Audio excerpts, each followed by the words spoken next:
जिनको सिर्फ हिंदी में समझ में आएगा ना वो लोग पीछे हो जाएंगे, जिन्हें इंग्लिश समझ में आएगा वो आगे बैठ जाएंगे। अभी प्रभु जी फ्लो में बोलेंगे। रक्षा जी आप सब आगे आगे शुरू हो जाओ। हाँ, किसी ने रिकॉर्ड कर देते अपने फोन। हाँ हाँ, ये वाला है।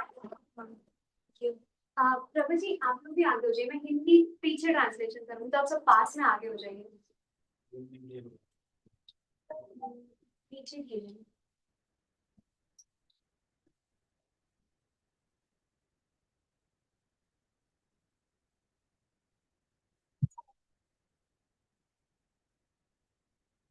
जो लोग हिंदी में हो ना वो सब पीछे ही आ जाए ताकि आगे वालों को क्लियरली सुनाई दे दो।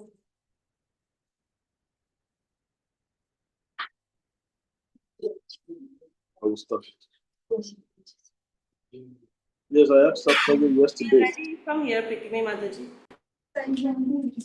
Okay, she said. We are ready.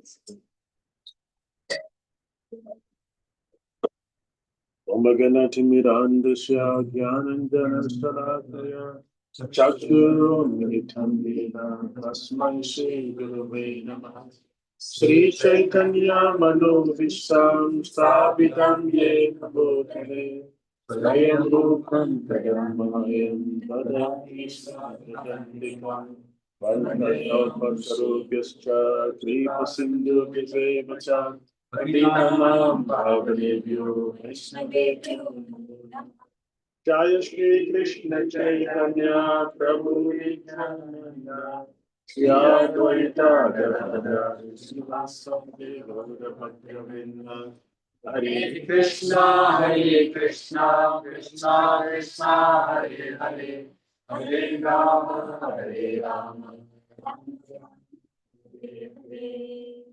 Krishna Padaya Krishna Krishna Bhagavate Bhakti Swami Namaste Krishna Padaya Prabhu Bhagavate Padishito Karuna Shakti Nam Krishna Padaya Krishna Krishna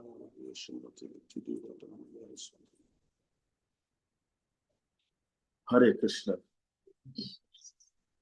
So I've been invited here to ISKCON Dehradun by the management here to do some seva for the Shima Chatudasi. And also I got one more good fortune that I was invited here by Chimai Mataji to come and join all of you in Vaishnav Sangha to hear from Guru Dev, which we just did, and also to say something about the transcendental qualities of Guru Dev, Srila Bhaktivedanta Damodara Swami.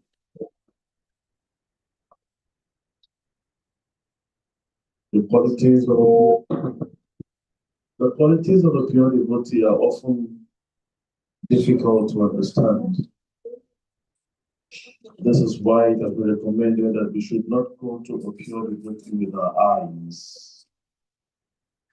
Gurudev will always say in his classes also, you don't go to a pure devotee with the eyes because you can't understand. So it is recommended that when you go to a devotee, a pure devotee, it's better to go with the ears. There's a story of, I think this happened in Vrindavan. Devotees went on Vrindavan Parikram, disciples of Srila Bhaktisiddhanta Saraswati Thakur. So he was giving a lecture, and some devotees did not stay for the lecture, they went on the Raj Parikram. So he asked after them, and they said, oh, they went for Parikram. And so he was saying that, what are they going to see? What are they seeing in the Parikram? He said, what they have gone to do is eye massage. So it means we cannot see anything except the Guru gives us the eye to see. That is why when you go on parikrams, it is advisable that you should go with a spiritual master, or we should go with somebody more advanced than you. What they do is that they help you to see the dam. They help you to see the leelas in the dam. Otherwise, you can go there yourself and you won't see anything. So,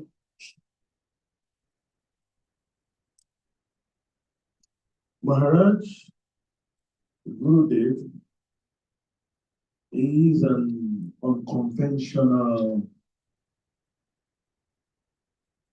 devotee. He is not the usual sadhu. He is not the orthodox style. So I was just thinking this morning, Param Gurudev, he has this, what we call in English, charisma. Param Gurudev, Srila Bhakti Swami, when he walks into any place, immediately everyone is charmed, even without speaking. You walk into anywhere, it doesn't matter who you are charmed immediately. Even his own god brothers, they attest to this fact. This is Param Gurudev. But Srila Bhakti Swami is different. When he walks into a place, except you are someone that is a bit spiritually realized or spiritually experienced. When he walks into a place, if you are just an ordinary person, you will not want to take him seriously. Yes. You will not want to take him seriously. I have observed many instances like that. One such instance, they came to a temple, and it was time to give the class. When he sat to give the class, the regular devotee was just looking at him, and he was thinking, because he said this later, the person said this by himself later. So he was thinking, what is he going to say that I don't know? What is he going to say? And it happened in India. You know, in India, everyone knows about the Bhagavad Gita, the Bhagavatam, Ram Leela, you know all these things, from childhood. So the person was thinking, so what is he going to say that I don't know? You know? Because Maharaj, he appeared very simple. But his own charisma begins to emanate later. At the end of the lecture, this person came to meet him and said, "This can be forgiven. I have made such and such and such offense. It touched my heart so deeply." So he is that person that he can easily be misunderstood, he can easily be misjudged, easily.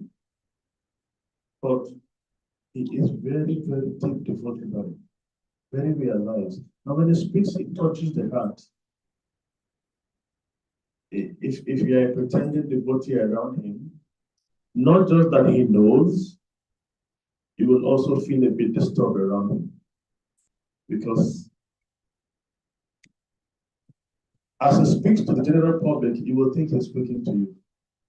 Yes, directly he penetrates. And he lives a lifestyle of real renunciation. Real renunciation.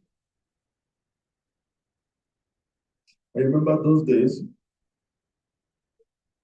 when we do Janmashtami, we observe Janmashtami fasting.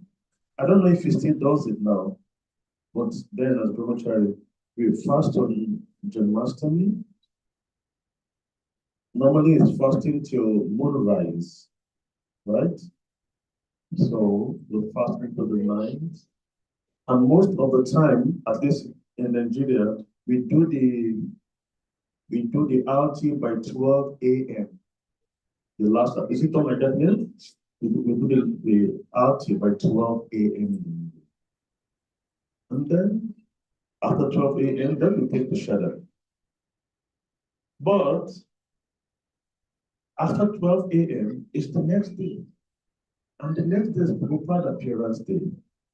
And we're supposed to fast until noon on Prabhupada appearance day. So, technically speaking, no one fasts for Prabhupada appearance day. Technically speaking, because you break your fast after 12, the next day has started, technically.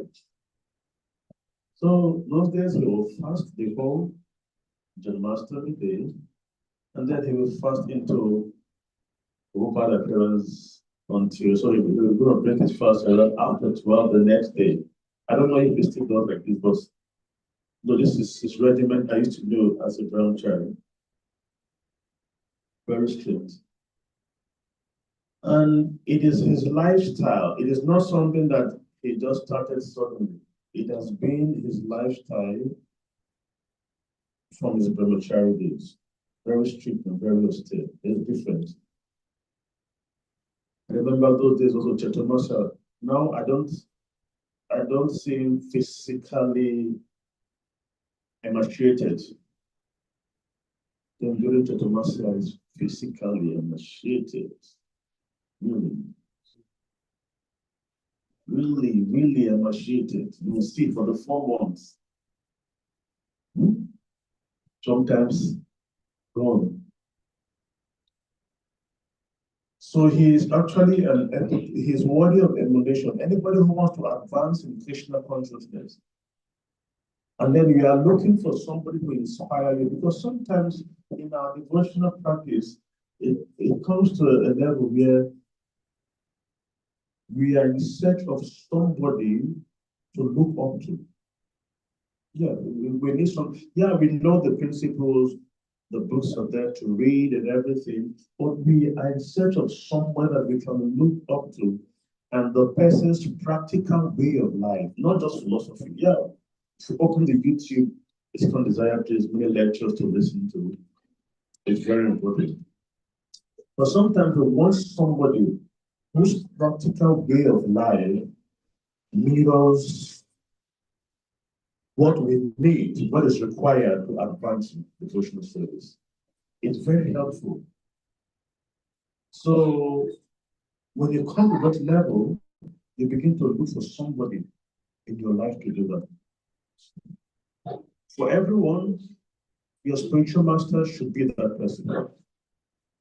Your spiritual master should be somebody who, looking at his way of life, you get inspired to practice devotional service, to chant rounds, to preach, to do everything. So one such person in my own life, speaking personally, is Gurudev. Should have not be that number this one. He is one such person that, irrespective of difficulties, irrespective of tribulation, no matter how difficult the situation is, he is unwavering in his practice of devotional service. Brother Malava shared in Vrindavan how we went on Govardhan Parikram one day. I don't know if some of you were there, right? We came back very late from Govardhan Parikram. It was the next morning. And I mean, we've been working for the past, I don't know, 8 hours or 7 hours, 20, 21, 22 kilometers. We are all tired. And naturally, we felt that, okay, this morning there will be no Mangalati. I mean, the Mangalati will not want Mangalati. And then I just saw that Nudi was about to leave. Fortunately, I was observant. So when I saw that he wasn't sleeping, I had a feeling maybe he will go to Mangalati. So I took my shower, but I was feeling very sleepy because I didn't want to bring up alone on the street. So this is the kind of determination that he brings forth, and it becomes an inspiration to everyone who is around him. In terms of difficulties he has faced, there are so many of them. Most of them I don't know. But I know that at the time, he had many God brothers. See, it is very difficult. Sometimes he used to say in his lectures, he used to say that it is everyone should advance. Don't lag behind. Because if you lag behind, after some time, you may become envious. If we all started at level 1, It is good if you move from level 1 to level 2 together, level 2 to level 3 together. I remember when I was in primary school, we were promoted to the next class, and there was a boy who failed. So he didn't know, somehow, I don't know if he didn't know he failed or he just was adamant.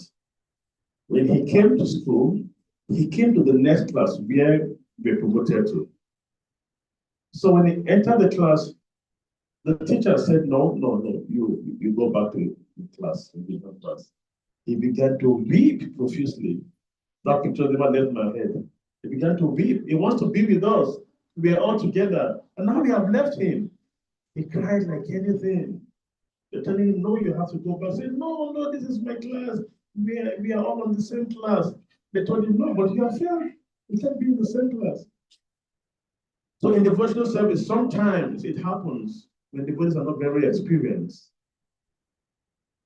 So initially, some of his god brothers, contemporaries, not just. When Gurudev was given higher responsibility, especially when he took this position of, he became the regional secretary at the time, then he was awarded sannyasi. There was a bit of such,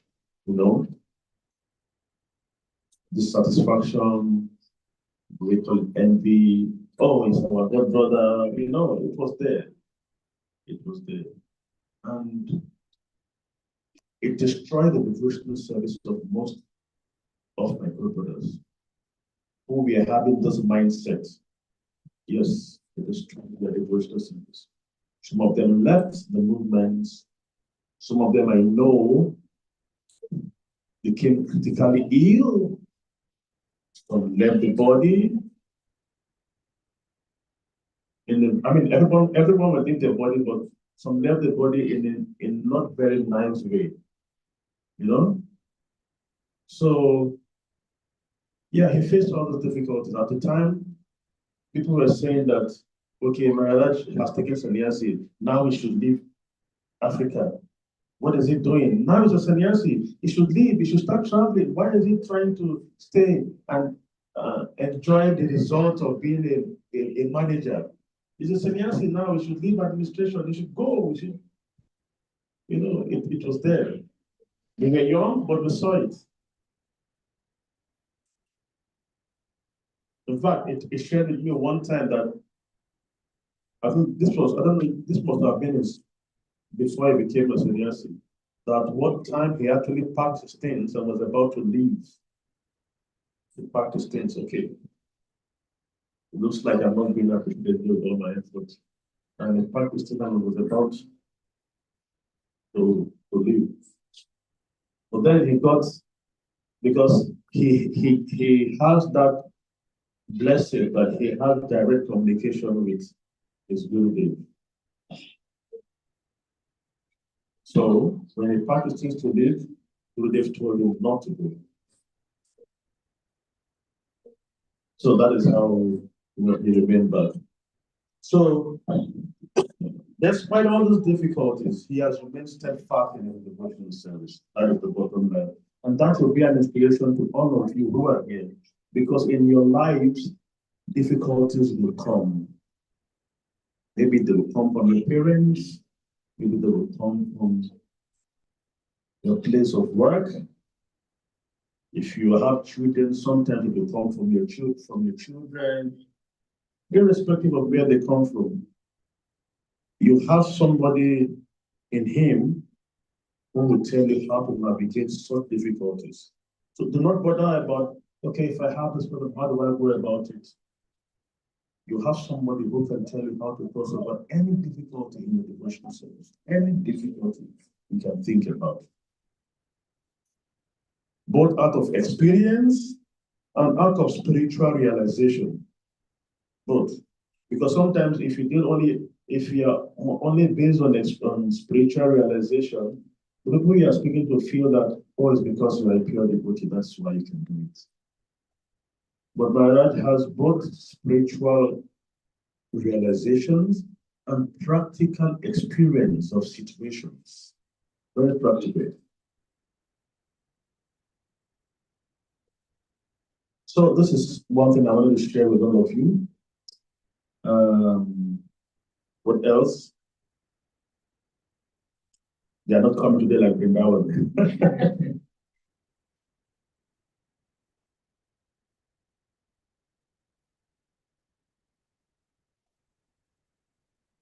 Also, Maharaj is, when we were growing in his early days, he was very much, you did not see him when he was into slokas. You didn't meet him there. There was a time when he gives lectures. Oh, he just got slokas upon slokas upon slokas. So many slokas. So many. Whenever I listen to the lecture of, what's his name? Amarendra Prabhu. You listen to his lectures? See the way he quotes slokas? Whenever I listen to Amarendra Prabhu, I used to remember Gurudev. Then, now he doesn't speak like that anymore. He speaks more from realizations, and also even when he wants to talk about the slokas, he will just explain it in English. So one day, I was in a rickshaw with teacher Raj Prabhu. We don't know this parika. I just, teacher asked me the question relating to this. So I asked, so I told her, I said, I don't know what happened. I remember those days when you give class, you go to many slokas. I said, but nowadays, you don't do that. You just have a different way of giving your lectures now. Nah. And he was silent for some time. Then he told me, he said, this is the level we are working on now. He said, it is good to know this slokas at the beginning, it's very helpful. He said, but at a particular point in time, if one is not careful, one will be carried away by false ego. So he said, we have done that already. So we have moved to the next level. So then it dawned on me that, okay, so it is not as if it's not necessary. It is that he has taken a step to another dimension. Because those days, when you hear is given the class, oh my God. I remember one day I asked a question. When he answered me, one of our grandfathers said, see, I've been telling you this is the answer to this question. You did not listen to me. You have asked Maharaj. Because when he was answering the question, he made so much reference, quoting so many slokas.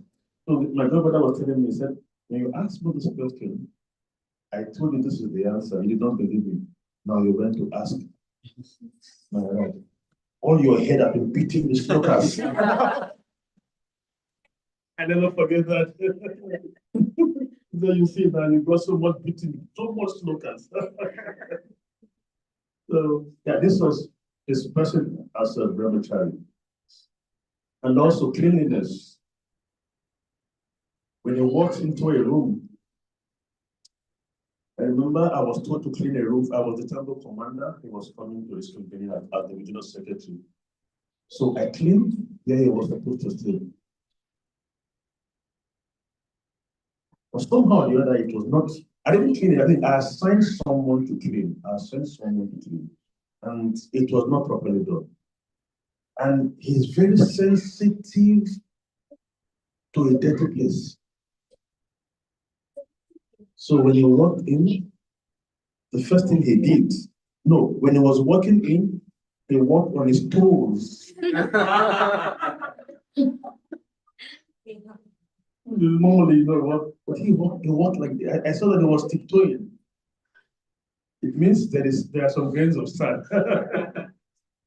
Then he stood, he looked at the table, and he did like this. I knew I was in trouble. I didn't think that the service place is not clean. He said, I sent someone to clean it. I said, see.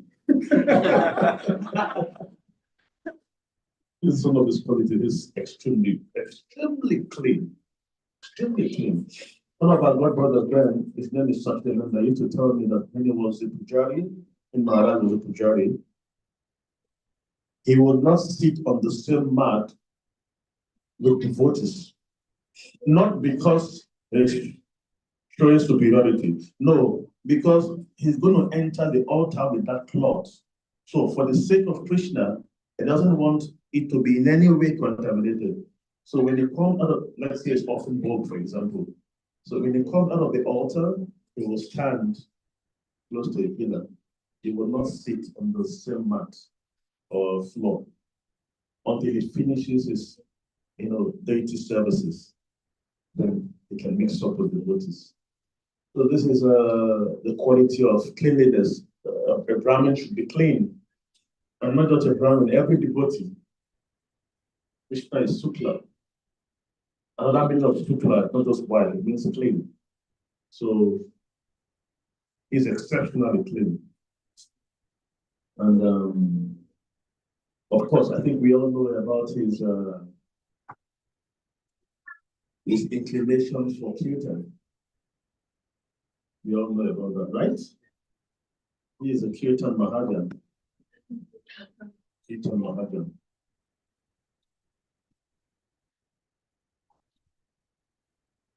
There was a Harinam party then that travels to various states in Nigeria, and he led. If they come to your temple, they will stay for a few days or maybe a week, and every day there will be Harinam. When they are done from this state, they move to another state, and that we went throughout north, south, west, the whole states in Nigeria. We have 36 states, traveled all over with Harinam, kirtan every day. And he has stamina for kirtan. He has the energy. Sometimes I think it's not just physical energy, it's also some spiritual energies there. He'll be there under the sun for many hours under the sun. Dancing, singing, plays Mridanga, he doesn't play any longer. Play Mridanga for hours. Hours, no stop. When Kirtan is going on, you will assemble, we have some good brothers who are exceptional dancers. In India, we dance the Swami step, right? This is the Swami step. In Africa, we dance the Swami step plus. Because in Africa, we like music. That is why we have different kinds of drums, we have different kinds of musical instruments, local musical instruments. The guitar is there, this is foreign. We have different kinds of local musical instruments because we are dancing people, like to dance and sing. So during the kirtan, we will assemble one of our brothers who are exceptional dancers. They dance vigorously. You move the body vigorously. The body is like Suklambara. Suklambara now will kill everybody. Powerful. He was his dancer. He was a dancer, also the driver of Param Gurudev, and he also drove Gurudev. Suklambara Prabhu. We have the brothers like Ram Brahma Prabhu. We have the brothers like Ram Brahma was, oh my God. He's so exceptional in his dancing that when he's dancing, he dances effortlessly. Every other person, they dance with energy. You see that this person is expanding energy. For Param Brahma, he's going to be dancing, but it's effortless. So it's as if the person is levitating in the air, what is dancing. We have devotees like Param Brahma. We have devotees like Sadika Prabhu. Sadika Prabhu is currently the former president of Eastern just where we have one temple in here. We have him, and then we have Chandra Prabhu, of course, is there. When they had the first party in Lagos, he was a member of his team. Then we have other devotees. Bakula Prabhu was with him. At the time, Yadunath Prabhu also traveled with him. You know Yadunath Prabhu? Yes. Some of you know him. At the time, they traveled with him. So I mean, I never traveled with this party because I was always stationed in this company, schooling, management, things like that. Yeah. We have the devotees who always travel with him. Who else? I'm trying to remember the names of those who were traveling with him. We have many dancers, but those who were traveling with him. And so, sometimes when you get to a place to start the kirtan, before the kirtan will start, we will tell the devotees to inspire them. So you see all the stones here. We are going to break all the stones with our legs. This is how it says, literally. I'm not just painting it. We are going to break all the stones with our leg. To break them at the end of the kirtan, all the stones should be put very nice. Break them. And actually, when the kirtan starts, he will bring one person to go to the side, one person to go to that side. And you dance, they will dance and dance and dance and dance and come together and switch and go to the side again. And they will dance and dance and dance and come together. It's a beautiful sight to see. As I'm saying it, I'm remembering, the picture of it. Very beautiful. And they'll go on like this for hours non-stop. We have a big drum, conga drums. I used to play that before I came to. I don't think I can play any longer. I can't remember. I've been here for almost 9 years now. I've not played it. We have a big drums. But the Mridanga is it's perfect for bhajans and the Swami step. But sometimes we want to dance, vigorously. So we need loud drum, heavy. So we have the congas, 2 drums together. Play, dance for many hours.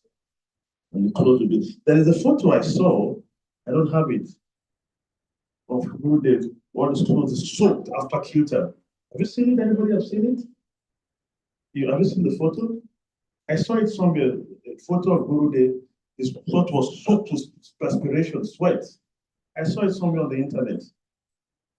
You finish dancing and you are dripping literally. Water is dripping from your body. The kirtan. So when I'm hurrying out one day, I came from school and I joined the line. He said it many times. He looked at me. I was playing the Mridanga and he looked at me. Are you tired? This is just the beginning. We are just entering into the kirtan. Lay the Mridanga. This is just the beginning. We have not started the kirtan. A beautiful experience. We have beautiful experience. And in those days, as a brahmachari, we see him with.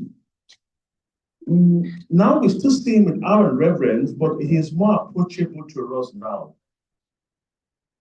But then there is awe and reverence, and it seems that we at least personally, we don't approach him easily, like the way all of you would just come, oh, Gurudev, you're welcome.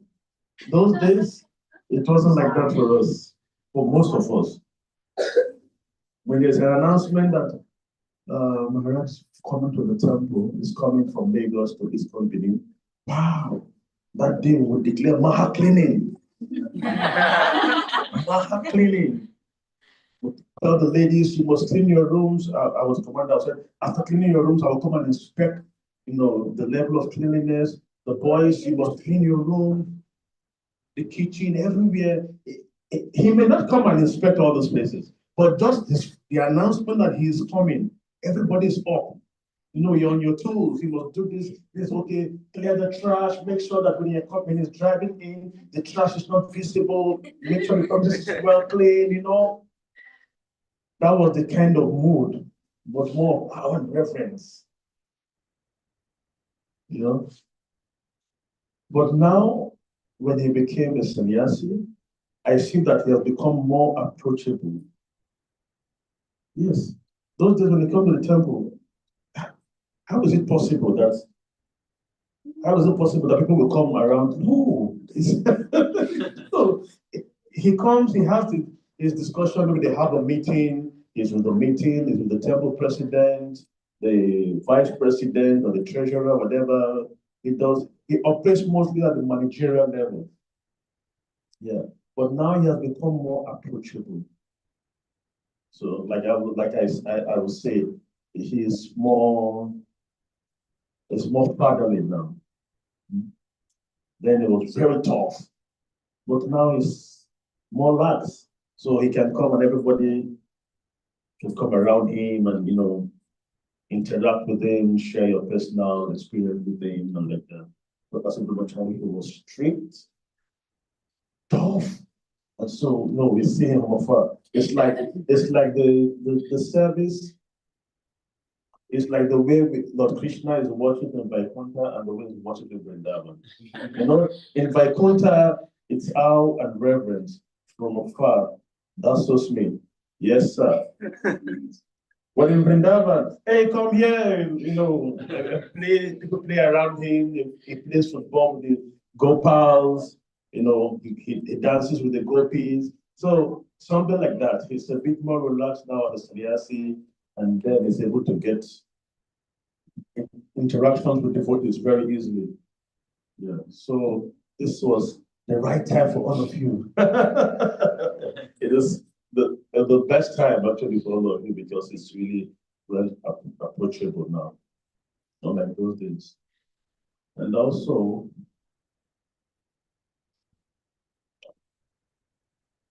he served for many years as the Govinda, the shopkeeper, the person who works in the Govinda store. For many years he did that service. In fact, he did the service in Delta. There is a state called Delta State in Nigeria. I wasn't with him there. He did that service there. And then I think he did in Benin also. Well, I didn't know about that. But he did in Lagos for many years. Many years. And in Nigeria, it's like it's almost like a requirement. It's almost like a requirement. I mean, nobody will ask you to do this, but for you to serve in the Govinda store in Nigeria, you have to be a bit mystical. Because Africans love mysticism. They love mysticism. So if you're serving in the gift shop in Nigeria or in Ghana, anywhere in Africa, people come to you to attend to mystical problems, subtle problems. Maybe after that, then you can tell them that you should take some books, they should supervise the Broadhead, Brain Bhakti, But at the beginning, they come to substance. So Maharaj served in that capacity for many years. And so he's highly mystical. Highly mystical. Of course, now he is not one to get into those things any longer. There is always the next level in everything. So for one who has moved to the next level, he begins to see those things as like trash. They're not necessary. But it's highly mystical, highly intuitive. What I asked him recently, because in the Shastra it said that the guru, the spiritual master, is a part of Krishna's lila in the spiritual world and has his original Swarup. For example, Serupa Goswami is Rupa Manjari. That is his Swarup. So I asked him one day, I said, because for you to understand the Swarup of your guru, you must be a pure devotee. There is no two ways about it. Because he will not tell you, if somebody tells you that I am this, it's an imposter, it's a rascal. Guru will not come to you and tell you that I am this person, that I'm a Gopal, I'm this person. No. So I asked him, I said, do you know or have you seen the Swarup of Paramguru? He said, yes.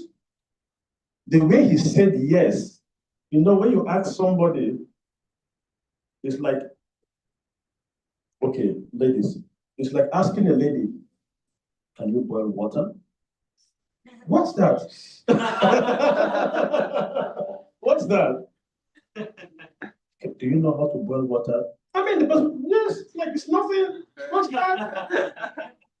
Or you ask Butnat, can you take sweets? Of course, it's nothing. So when I asked him, have you seen the Swarup of Paramguru? The way he told me the yes was like, yes, of course. I mean, like it's a normal thing. I know that in 100 lifetimes I will not see it. So he said yes. And then they told me how he saw it, how it manifested. And I know of a fact that it's not easy to find any of our God brothers who have seen. He said yes. So that is the kind of personality you all have accepted as a spiritual master. It's exceptional. And it does not deal with things on the surface level. It doesn't.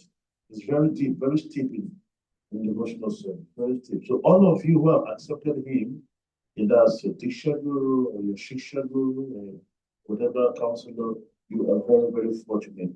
You have not made a wrong decision at all. As far as devotional service is concerned, with his guidance, it is very assured that you will make good progress in devotional service. So you are all very fortunate.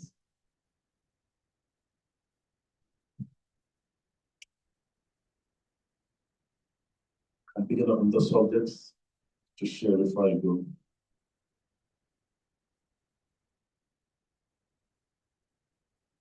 So he was sharing with me. No, I think he was sharing with some other devotees in the US, and I listened to the class. People used to ask him, how did you decide to take sannyasi? You're not afraid? Because sannyasi is a heavy responsibility. I mean, look at how, at least personally, I'm struggling to perfect my devotional life. So imagine I have 5, 10, 15, 20, 50, 100 people who I'm also responsible for. It's a heavy responsibility. He said, no. And the person asked him, why? He said, because I'm not alone. He said, it's going to be heavy when you're alone. He said, I'm not alone.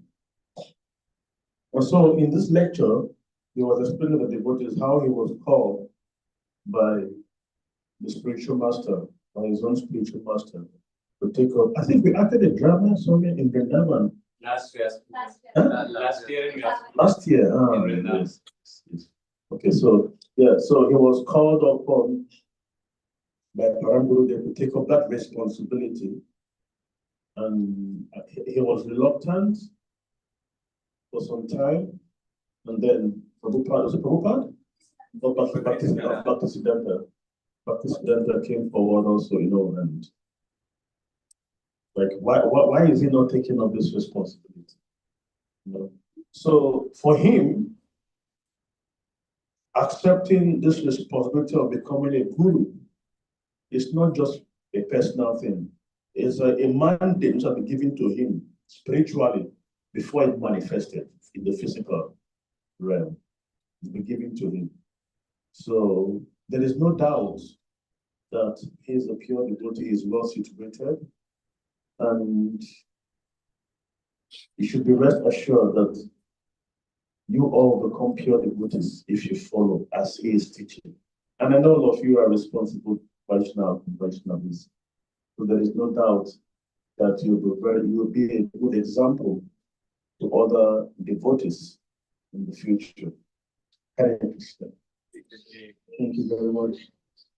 This confoundatory divine living see Bhakti Vedanta Swami Shri Prabhupada ki Bhakti Dira Dhamma Samudra ki Bhakti Shakti Sundaran ki, Samved Gaur Bhakta Vrind ki, Iskon Dehradun ki, Hai Gosida Premanande.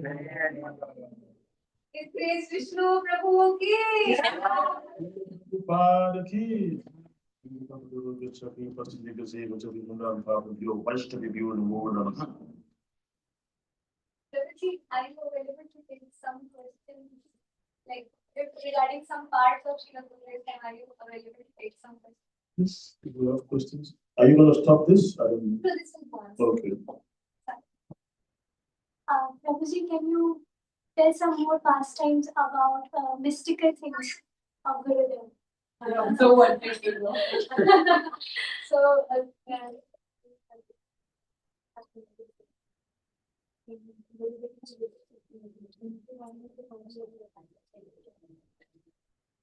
One just comes to mind. He was going to give initiation in Vrindavan. He shared this with me. The devotees who were to take initiation have assembled down for the initiation of the hall. But as he was coming down, he said he was coming down to ask 2 or 3 persons not to take initiation this time. He felt they were not ready. So he was coming down to pick 2 or 3 persons not to take initiation for that year. He said, but as he was coming down, Gurudev told him, leave them, give them initiation. So when he went downstairs, he gave Diksha to all of them, including the 3 persons. That is a mystical experience. Nobody had, it's not something that one encounters easily. Even what I just shared with you about he seeing the Swarup of Parangurudev, that's not ordinary. Because I don't know it until now. I have not seen it. I know he's a pure devotee and that's why I accepted him, but I have not seen his Swarup. And also, for those who have worked with him, when he's dressing the deities, he will tell you how he communicates with his deities. His deities are always accepting and rejecting jewelries and clothes. He can take these clothes and he wants to wear the deities will tell him, no, right? I don't want this. He will drop and he will take this. Okay, I will take this. What I've been doing, I did Pujarii for many years before I came to India. The deity never told me one day that I don't want this, you wear this. I just know that, okay, on this day, this is the required color for the deities on this day, and yeah, only on few occasions, but I don't see that as speaking. I feel that it's an intuition. There's a difference between intuition and hearing the Lord speaking directly. Most of the time, we condition so we mistake intuition that, oh, the Lord has spoken to me. It happens. Somebody said that, oh, Krishna told me, but it's just intuition. Or sometimes your rascal mind told you, but you feel, oh, Krishna is speaking to me, So, yeah, so these are all mystical experiences. You want more subtle ones. Hare Krishna. You will hear that next time. Thank you. Hare Krishna. Thank you for inviting me to Dehradun. Martin, you are part of the management there at Dehradun. Thank you for inviting me. And thank you for inviting me here to this special Sunday. I'll be leaving tonight around maybe 9 or 10 p.m. 10 to Vrindavan. Hopefully, I'll see you all in Vrindavan soon and do their lives. It's coming at the end of June, right? yes, it's Vrindavan on 29th or 30th June, and we'll be there for the whole of July. In August, we'll have a Varsana retreat, concluding at Balram Purnima. And most probably we'll also be coming to Dehradun. You go there in August. August here in August, yes. Oh, So the external preaching that we'll go will be in August only. okay. Little in Vrindavan. Janmashtami is in Vrindavan. Little in Vrindavan. Janmashtami is in Vrindavan. Janmashtami. Whole of July and a week and a half in August in Vrindavan. Oh, John. Visnu, what is the mood of Maharaj for the Matajis, the unmarried girls? What does he usually emphasize on either doing household work or study or good sadhana? Maharaj wants the Buddhists to be expert in everything. So he wants the ladies to study the scripture, and he wants them to have strong sadhana. Yes. He is not somebody who will say, okay, you just do sadhana, don't study. No. That is why he's always emphasizing on hearing. You see, when he gives class, everything about hearing. So he wants you to be conversant with the scriptures. He wants you to have good sadhana, chanting or waking up in the morning. You see, when it comes to Vrindavan, everybody has to sit tight. Everybody has to wake up and come and join in the japa, because that is what he wants. So I think he wants the ladies to be. He's not somebody who feels that men should do more devotional service, ladies should do less. He's not in that mood. He encourages everybody equally. He wants to study the scripture. He wants you to do your sadhana. He wants you to preach. Yeah. I remember he was saying recently when he came that he said the women think that the only way to serve the Guru Dev is to cook for him. He was mentioning that the women think that the only way to serve Guru is to cook for him. There are many services which the ladies or female martyrs can do for the Guru. So that is the statement for you to understand that he wants you to be conversant with different parts of devotional service, different aspects. So it is good news for you. You have equal chance to advance like the men. Hare Krishna. Thank you so much, Prabhuji. Thank you. Something that really struck us was how you shared about the early day Kirtan experiences. Because today we see, like when they say when it comes to India, oh, nothing. He'll just do this Indian. Like he used to tell you that, oh, this is, tired now. Yes. This is thing. So in India, when he'll come, after the Kirtan is over, he'll say, lazy devotee. Come to Nigeria to see how Kirtan is done. So when we heard from you, we got a very little glimpse today. It felt like this was just the beginning. And we want to hear more of those wonderful experiences. And we're so grateful to you that along with sharing this, you are always available. Like you are so senior brother to us. But when you are with us, you are just like a friend, also a brother. Also, you are telling us so many things of Gurudev's early days, which we have not seen. And like one more point Prabhuji mentioned was then to take Gurudev's association was only some can take, who can take the fire. But Gurudev has become like the sweet butter and soft, cool butter. So we pray, and because you're telling us, so we emphasize on this prayer that we don't take on this association lightly. So that was another thing that I think we should all focus on. And third, like how you mentioned in the beginning, that he's often treated like an ordinary devotee. Yeah. And that is the offense those people did to treat him like an ordinary devotee, landed them up in a very pathetic position in their life. And Gurudev says, what to speak of us who are getting such close association. If we minimize his association, in the next life, Krishna will just eliminate us from the list of mercy. So, yes, not even human beings. So, that is something, although very subtle, like I was hearing from Haldar Maharaj, many times we can speak ill about the person. But that is gross. Subtle is in the mind doubting the person. Whether he's a pure devotee, whether he's something. But by whatever you told us today, in terms of the avyabhicharina bhakti and failing under all circumstances, not just that, but coming to the level, that is what we hear from the scriptures. Uttam Bhakta coming to Kanishta to deliver the Kanishta. So all of this, the sooner we realize, the better it is for our lives. And we pray to you, Prabhuji, that please keep on reminding us of what great personality we have in our lives. Yes, Prabhuji. You keep reminding us by sharing these pastimes, by correcting us. If you see we are going casual somewhere, we are going off track somewhere. As a senior brother, please keep us in that special position in your life that you can tell us where we need to pull up our socks. So we thank you profusely Thank you very much, everyone. for the Sangha today. Hare Krishna. Thank you so much for